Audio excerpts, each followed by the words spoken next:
You're listening to the She's Got Drive podcast, the podcast that inspires women to be the driver in their own life through the life and stories of Black women with drive.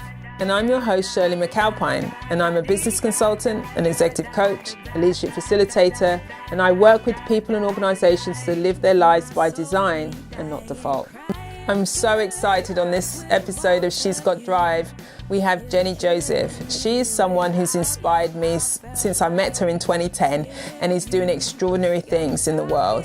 So Jennie is a British-trained midwife, a women's health advocate, and the founder and executive director of Commonsense Childbirth and the creator of the JJ Way. Her vision is that all women deserve a healthy pregnancy, birth and baby.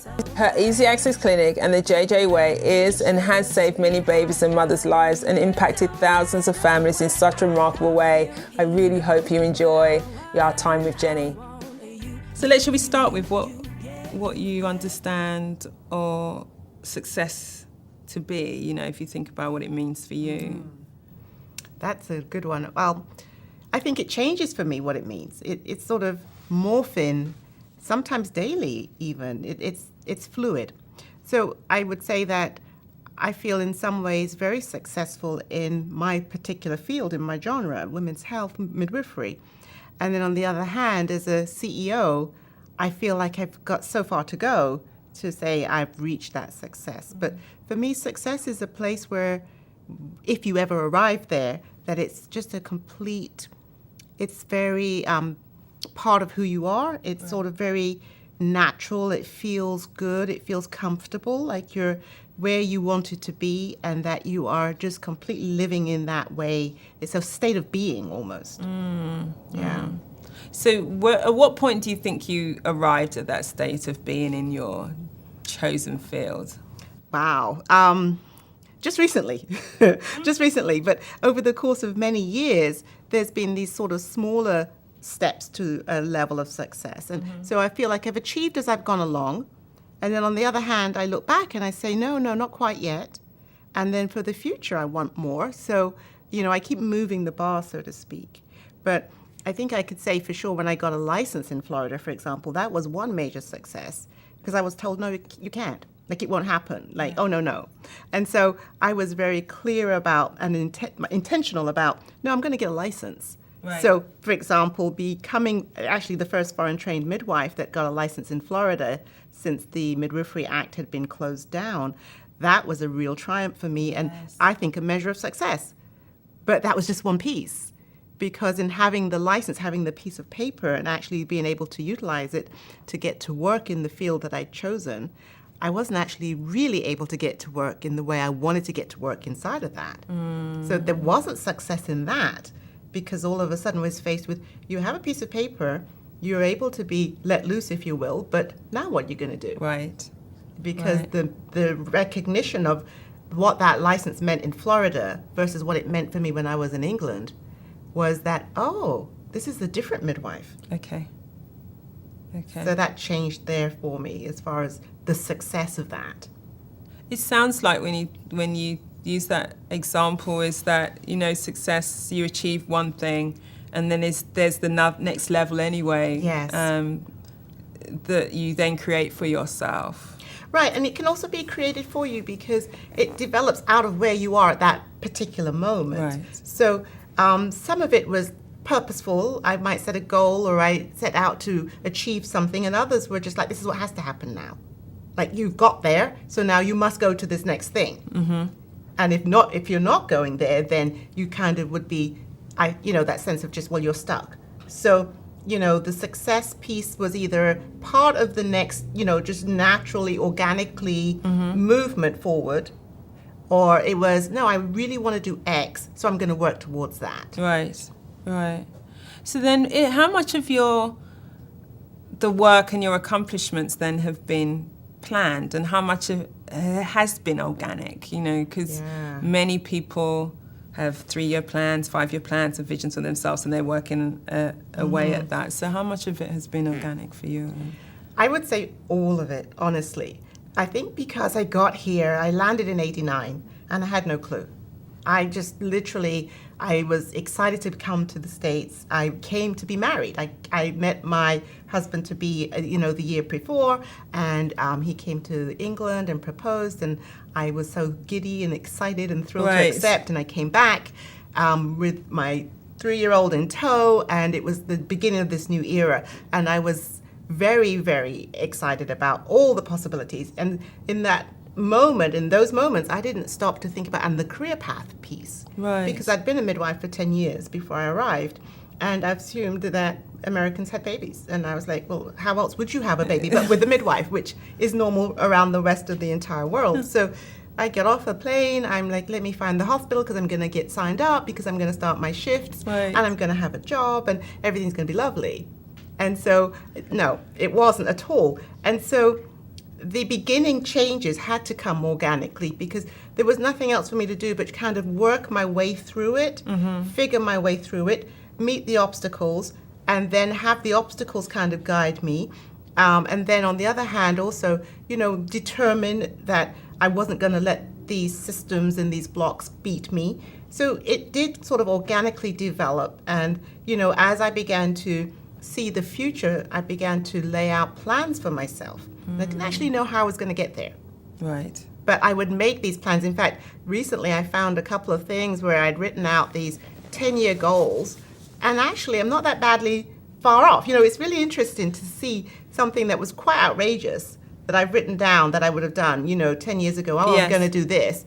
And then not have any kind of plan towards it, but then go back and see, like I've got one where I'm about 3 years away, 2018 would have been when it was due.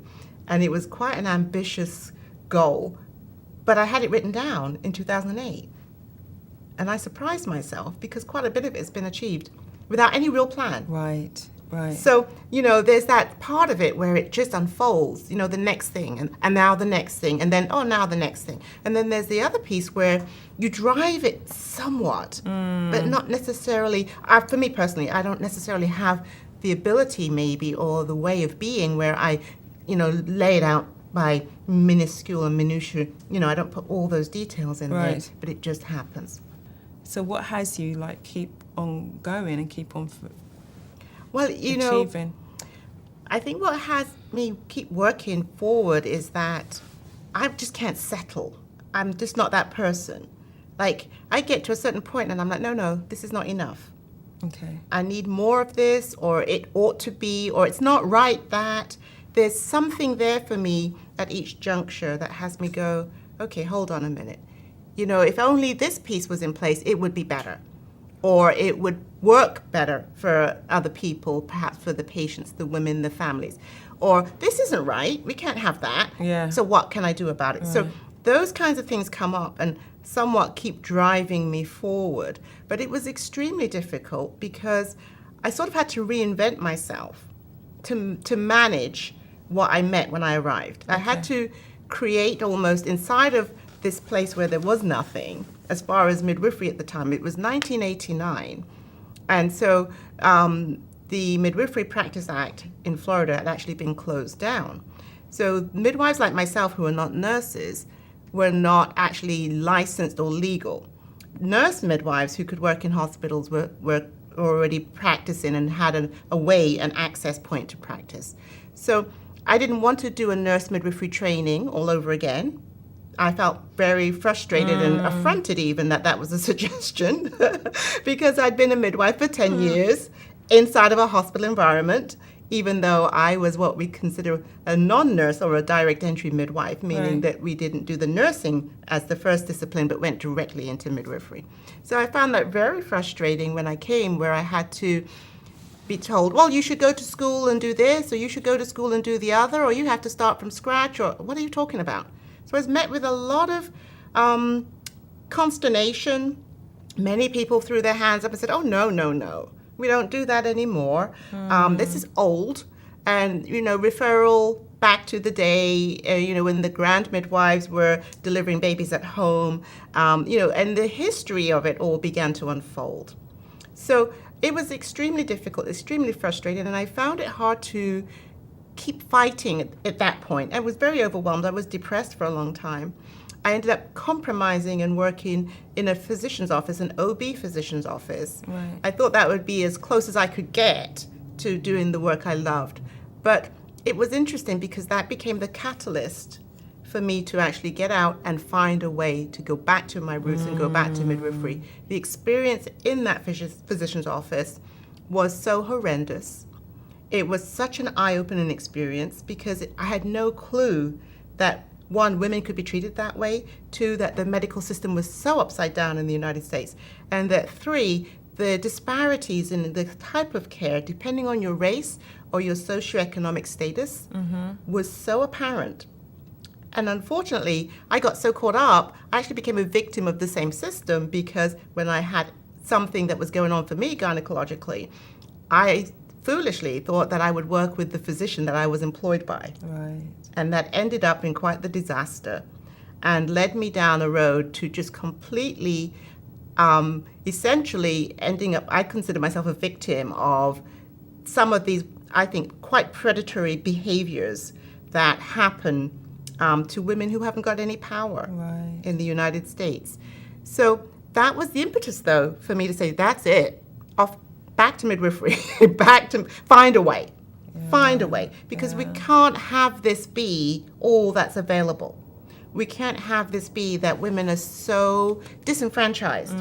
All women, but particularly poor women, women of color, women who are powerless in the general society that is the United States. So that forced me to look outside of where I had sort of landed myself, where I put myself as if this was all I could have. And I realized, no, you know what? There's got to be a way. And that came from the history. That came from learning and understanding women who'd gone before me and their struggles. And realizing that those struggles had come full circle, that they were still playing out, that it was a vicious cycle. And there wasn't really much of a way to break in. But yet I was inspired by the fact that how they had broken in when it was their circle, their time. Yeah. Like if they hadn't have done what they did, many women, families, communities would have totally been destroyed. It's really quite an interesting fact. But if you think about it, African American midwives from slavery onwards delivered America. Immigrant midwives delivered America. Until there was Until the physicians came in and said, hold up a minute, there's a way here, perhaps for us to have a little bit more power, a little bit more revenue, a little bit more control. And it started encouraging women into the hospitals. And, making sure that people understood the midwives were illiterate and they were drunken and they were dirty and they were unkempt and they were unsafe. And the smear campaign was so successful. We still feel the repercussions today. Right, because there are only, is it something like 10% of births are out of hospital births in the United States, which is really a small percentage. Yes. When you talk about your experience of working in that obstetrician's office, and it speaks to sometimes when we come off our path, we come off our mission, if you like, and our purpose, but we can get back on path, Yes. But it was like a wake-up call for you then, and it seems like it acted as a big catalyst for where you are today, that experience. That was the one thing that brought me back to don't give up, don't let go of who you are. My midwifery practice in England wasn't anything like my current midwifery practice. I was a hospital midwife. I was happy with my shift, loved it. I loved to be able to go home when I was done. I liked my 6 weeks of paid vacation. I liked that there was a hierarchy. I liked that there was a collaborative approach to obstetric care. I liked having an understanding from the general public that midwifery was what happens around normal birth and maternity care. Yeah, I liked all these things. The way that we give birth in the UK, isn't and it? In the rest of Europe and pretty well the rest of the world. So I was fine with everything as it was, and so I didn't come here looking to be the independent midwife, which I've since become. I didn't come here looking to be an entrepreneur. Wasn't interested in any of that. I didn't come here looking to be the owner of a birthing center or an outreach clinic. I didn't want to do public health. I just wanted to do what I've been doing, which I loved. and had been doing since I was 19 years old. So I was 30 when I arrived, and at this juncture, 26 years hence, I am still in shock of how the system is around maternity care. And it was that particular change that set me on this trajectory. It's been a series of things that have me do a hard stop and say, okay, a new direction. Right. And, along the way, those new directions have me set a new version of what I think success might look like. Okay. And also how I might get there. Right. One of the things that is quite shocking and eye-opening is that the maternal health and illness around pregnancy in the United States has us standing quite lowly ranked in the world. So recently we were 60th in the world ranking for maternal mortality, meaning mothers dying having babies in the United States. And the part that's really scary about that is that the number is actually worse. So each year it's getting worse rather than improving. Many other countries, and particularly developing nations where you'd expect that there's an issue around maternal health and maternal death, those numbers are improving. Now they're markedly larger than ours, but we are at the stage now where 2 to 3 mothers die every day in the United States around pregnancy and birth. That's one thing. But the other piece, which is almost like America's dirty little secret, if you will, is that there's around 40 to 50,000 what they're calling near-miss experiences every year, meaning you almost died. Yeah. You didn't quite. You made it through, but by the skin of your teeth. So let me put that in another way. That means there are women who are leaving the hospital after having a baby, but they're leaving from the ICU. They're leaving from the cardiac care unit. Right. They're not leaving from the postpartum floor because they never made it to the postpartum. They went straight from labor to the ICU. There's something very insidious in a system that has that amount of money being spent and has these outcomes. And then the flip side of that, of course, is that the babies, the infants, are also in jeopardy. If a mother is sick, her baby might be lost or also very sick. Right. And the biggest situation that we face is the prematurity rate and the low birth weight rate. It's outrageous. And we're around the 40s, 41st, I believe, in the world as far as infant mortality. Right. And unfortunately, 2 to 3 times as many of those babies are usually African American. And in the mother's case, 3 to 4 times as many are African American as compared to white. Yeah. Something going on here. Out of all that you've been working on, then, what would you say is your biggest accomplishment today? Because it's a huge undertaking. Well, and it's interesting because I didn't set out to deal with that particular issue in that way. I set out to get myself back up on my feet and be the midwife. That's really where I started. Like, okay, what do I have to do? And I started a home birth practice initially because that was the quickest route into entrepreneurship, the most affordable route into entrepreneurship. I started small. I had my little one-man band. Here comes midwife Jennie. I'll come to your house. Right. And so I would do home visits. I delivered babies at home. And I had these elite few women who wanted that service. They looked for me. They found me. I didn't even have to advertise. And the word of mouth carried the practice, and it grew. And it was wonderful. But it wasn't diverse enough for me. I was wondering, where are the women of color? Where are these women who, from different groups? And they were not showing up. I was mainly working with women who were quite affluent, who were educated, who were insured, who were supported, who were Caucasian. And there was nothing wrong with that. I loved every minute. But it wasn't really what I was looking to do. So when I took on growing that piece of the practice, I said, well, can I bring in other women, more diverse women, and perhaps if they don't want a home birth, maybe they'll have their baby at the hospital as they seemingly wanted to do. And that opened up a whole new way of providing the care. And in doing care that way for those women who weren't looking for the home natural birth, they wanted an epidural, or they wanted to go in the hospital and spend a couple of days. They wanted access to what they felt was safe with. I opened up the idea of doing clinic for them, letting them have, not letting, but supporting them having a choice of hospital delivery and then coming back postpartum. Right. And it worked. I literally diversified the practice. I was obviously willing to take Medicaid and, work out payment plans and do free care where it was needed. But what happened was, as we began to gather the information of the outcomes, the birth data, we saw that these women just happenstance, they were having full-term babies. They were having better birth outcomes, getting a vaginal birth versus a C-section. They were breastfeeding. That just happened as a byproduct of saying, well, why don't we just provide this care? Right. Like, let's get over this, it's all about the birth room, or, we all have to have a water birth, or, let's get some lavender oil, and, it was like, never mind all that. What do women want? And women said, we want prenatal care.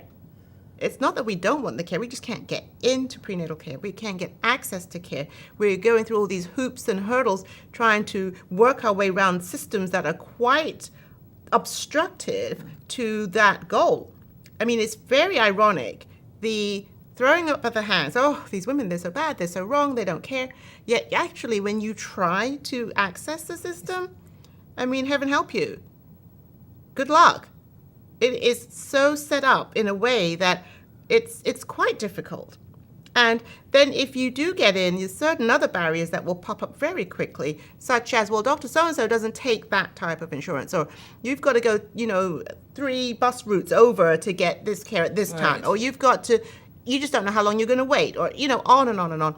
So it began to be apparent that it wasn't necessarily that women were having poor outcomes because of their wanton disregard for themselves or their children. It was more a matter of, there's a system here set up a certain way, perhaps on purpose or perhaps to be being sustained at this certain way, that has women have such an option, have so few options that they're ending up with these outcomes. I then was able to connect that back to my experience years earlier when I worked for the OB and realized there's a connection here.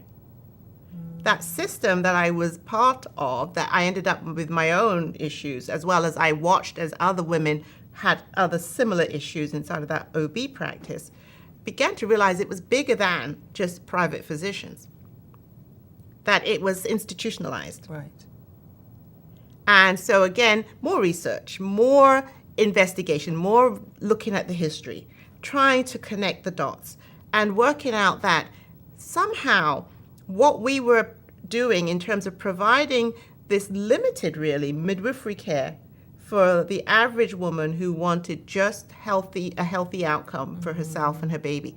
What we were doing was impacting the outcomes so much, so strongly, that we then began to say, there's a system of care that we've developed, sort of inadvertently, that could be applied by anybody. And that's the JJ way. That's right. Define it the JJ way, and so you've been able to use that model here in Florida, and that has saved babies, that has saved mothers. It's hard to be able to gauge it, but absolutely, when you have a comparative statistic that says the county that we work in, or even the state that we're working in, we compare the statistics for women of the same demographic. We're talking about some outrageous numbers. We're talking about 18 or 20% of likelihood of having a premature infant if you're a certain race or a certain demographic. And so we compared our study, because we ran a study in 2006, 2007, of 100 of the women that were enrolled in this outreach clinic that we were doing. And we just enrolled them prospectively. We made sure that we just literally asked if they would be willing to participate. Right. We signed them up as they came in as a new patient, and waited to see what happened after the delivery. And we were somewhat blown away, because of that cohort of women, of the African American and Hispanic women in that group, we came back with a 0. Not one premature, not one low birth weight baby out of the whole lot. Right. And then we looked, well, let's look at the statistics for this year with the same demographic of women. So we looked at the African American women, and it was 19.2%, I believe, that year for prematurity. In Florida? In Florida. Okay. 0. So it wasn't like, oh, look how wonderful, we've dropped it down to 15. Or look, we've got to 13, how amazing. Gone. These were women who were not looking for midwifery, who were not coming with the best of nutrition and the best of, options, and were high on the socioeconomic scale. These were everyday women who were like, I can't get in over here. Dr. So-and-so threw me out. I don't have any money. I'm undocumented. I just arrived. Whatever was their story, they were those women who would typically populate these statistics. Right, and you were able to turn that around. And that was just then, applying the model. You know, given that, that's a huge, that's a huge accomplishment. You've been in practice now for... I'm in my 36th year. Okay. How many babies have you delivered? Well, see, I stopped counting. A lot, thousands. I don't know. Babies, it's a long time. Thousands of babies. A lot of babies. Those babies are about to deliver their Oh, their yes. own babies, Oh, right? yes. I'm a grandma midwife, yes. Thousands of babies. So what would you say is your biggest accomplishment? I'm going to say that it was that we came up with a system that was tight enough and was that you could replicate, that you could duplicate, that anyone could apply it. You didn't have to be a certain type of provider. It's basically a patient-centered model, a family-centered model, a woman-centered model. Okay. It involves just having some humility, having some compassion, having some human kindness, little things to tweak that didn't cost any money at all. Right? There's no money in that way of being. Okay. But applying that consistently across the board and engaging the staff to join in with me. So as we've grown and we now have 8 on our staff, right? But the one criteria to work here is that you have to join in. You have to be willing to embrace the culture that we create. And the culture is simply this: you're going to have a full-term healthy baby. Like, that's not an option. Like, that's what's going to happen. Yes. So the staff joining in became the system. Because the system isn't anything fancy or deep or, arduous. It's simply this: will you stand with us? Will you hold this space for this? And do you have fun while you're doing it? Because if you do, you're in, and we can work together. And that has turned this thing into this system. But what was really great was that the women were the recipients of this. They were thrilled. Most of them cried. Most of them were overwhelmed. They couldn't believe. They were incredulous. They told their friends. They ran into the streets and said, "Come back. Come here. So we know this will happen for you too." And so inside of that, as an accomplishment, if you will, I would say that was probably the top, that it happened. And it continues to happen. Like, it's consistent. And that we can say, this is how you do it. So what is it about you that's managed to lead in this way, that's managed to develop to get where you are? I don't know if it's about me. And I think there are others, and there's a uniqueness of this configuration of these pieces. But I think across this nation, there are many that have configured their own way of that. Okay. I think midwifery itself lends itself to being a very patient-centered, woman-centered approach. There's listening, and there's respect, and there's time, and there's, there's care. So I don't know that it's me specifically, because I don't own the midwifery model of care. Okay. Now I like to think I'm like this consummate midwife that since I was breathing, I knew, and, I've been waiting my whole life. Yeah.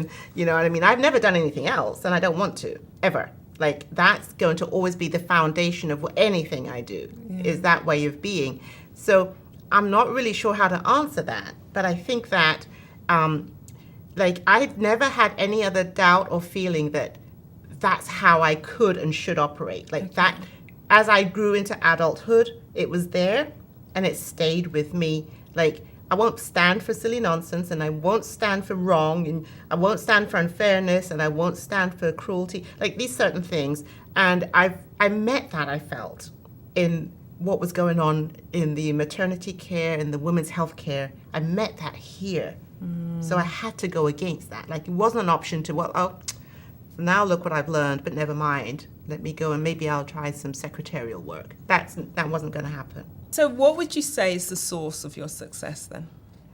When I see something that I maybe with effort and energy could fix or change, then I'm driven. So right now I think what's going on for me is that I'm looking at, I want a successful nonprofit organization, and I want to expand this work and the opportunity for others to do this work in their town, city, their neighborhoods, however they want to do it. So now I'm looking at, that comes from wanting this to happen. So my success, the goal that I have is to get a national program up, running, and sustained. I do have an element of me where I'm just go. Like, I'm in action. That's part of who I am, I think. And so as long as you're in action, I'm good. I feel like you're being pulled. Yes, I agree. I feel that too. Into like this future. Mm-hmm. So what do you say to someone who has that pull, but we can get in our own way? Mm-hmm. What do you say to that person? Pace yourself and have a sense of self-care along the way. I've been very much so pulled and so passionate that I've abandoned that side. Mm-hmm. And it's not sustainable. That piece I'm clear about now, that the self-care and pacing so that you can achieve and answer that call and be in that passion. Those two things go together. And I don't think I saw that as clearly as I do now all these years ago. In fact, I think they were totally separate in my mind, that one thing had to do with the other. Like, never even came to my, consciousness that is an integral piece to being able to answer the call. Yeah. What advice would you give to your younger self? If Jennie, the 25-year-old or something, was sitting in front of you, what would you tell her? Honestly, truthfully, I would say slow it down. Stay present. I miss so much. I went so fast. I miss so much. Yeah. Slow it down. So stay in the moment. You've got some sadness, it looks like, around missing that. Yeah. Because you can't get it back. And you don't have, nothing's promised. So you could just literally, and we all have that, where you blink your eye and you're like, I can't believe so-and-so's grown, or I can't believe, these things have happened. And it was so fast. So fast. I'm going to be 57, and I'm like, well, how did that happen? Like, huh? So slow it down. All right. Just be in the moment. And that also that the success, if you will, can be redefined. It's okay. Like, it doesn't have to be what you thought it was going to be, or it doesn't have to look like. It's yours to just redefine. Yes, yeah, that's so great. You're not set. It's not. Yes. Well, which kind of speaks to the whole thing. You're great at not being wedded to one idea, right? Yes. So you can totally reinvent yourself. You can totally reinvent your goal. Yes. And if that one doesn't, you can totally do that inside of your purpose. Like, let's go here, let's go there. Yes. Like, you don't have to be stuck. Thank you so much for listening to She's Got Drive.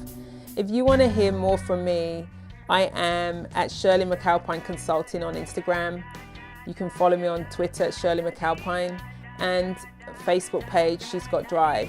Subscribe to my podcast through iTunes so you can get it each week.